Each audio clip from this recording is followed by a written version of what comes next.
À l'époque, qui disait de Gaulle disait Reynaud. Il est parti parce qu'il était l'agent de Paul Reynaud, et au final, c'est la défection de Paul Reynaud qui a permis à de Gaulle de prendre son envol.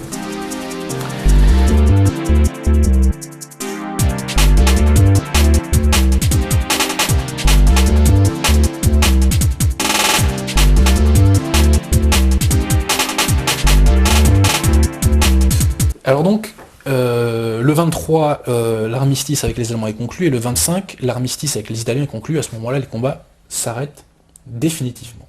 Restons un court instant sur le 18 juin, et là je demande aux personnes qui nous écoutent de bien enregistrer ce que je vais dire.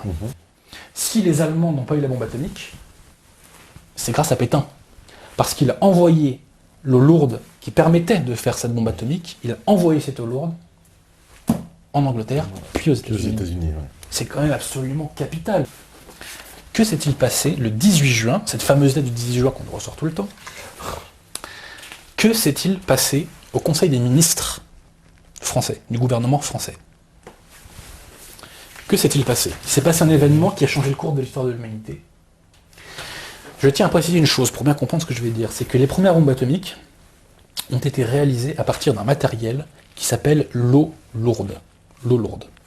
Les réserves d'eau lourde étaient en Norvège. Et vous savez, il y a eu des premiers combats en Norvège, puisque les Allemands ont envahi la Norvège, je crois que c'est en avril 40. Et les Français avaient envoyé une expédition qui, à l'époque, ont pris les réserves d'eau lourde. Donc, quand les armées allemandes arrivent en France, enfin nous envahissent en mai et juin, les réserves d'eau lourde sont en France. Que sont devenues ces réserves d'eau lourde? Eh bien, nous allons le savoir. Je vais vous citer un extrait d'un livre de Louis-Dominique Gérard. Louis-Dominique Gérard, c'était l'ancien chef de cabinet civil de Pétain. C'est un livre qui s'appelle La guerre franco-française. Et Louis-Dominique Gérard nous révèle ceci. Je demande aux gens de bien nous écouter. Pendant la tragique semaine vécue à Bordeaux, il faut enfin le révéler, le gouvernement du maréchal avait fait transférer en Angleterre, d'où elle devait rejoindre les États-Unis, la précieuse provision française d'eau lourde, grâce à laquelle les alliés de la France gagneraient la guerre 5 ans plus tard. L'épopée de l'eau lourde, reconstituée au cinéma, a été présentée aux Français en 1948. On leur a montré comment la France s'était procuré l'eau lourde en Norvège. On leur a montré des savants travaillant dans les laboratoires du Collège de France.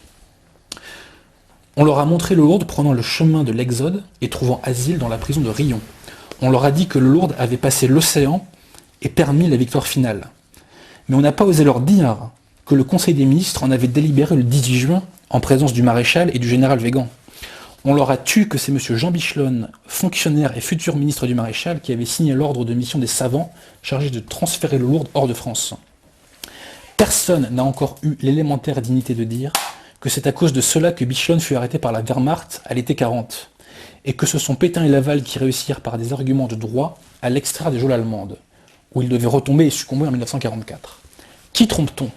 Pourquoi trompe-t-on? La vérité fit-elle si peur? La connaissant, les Français seront obligés de réviser leur jugement sur une période douloureuse et grandiose de leur histoire. C'est ce que certains ont encore intérêt à empêcher. Donc là, j'espère que les gens ont enregistré ce que je viens de dire. Si les Allemands n'ont pas eu la bombe atomique, c'est grâce à Pétain. Parce qu'il a envoyé l'eau lourde qui permettait de faire cette bombe atomique, il a envoyé cette eau lourde en Angleterre, puis aux États-Unis. Ouais. C'est quand même absolument capital. Quand on fête le 18 juin, on pourrait le rappeler quand même. C'est la moindre des choses. Bien évidemment, ce n'est pas fait. Et on préfère rappeler le faux appel du 18 juin du général de Gaulle.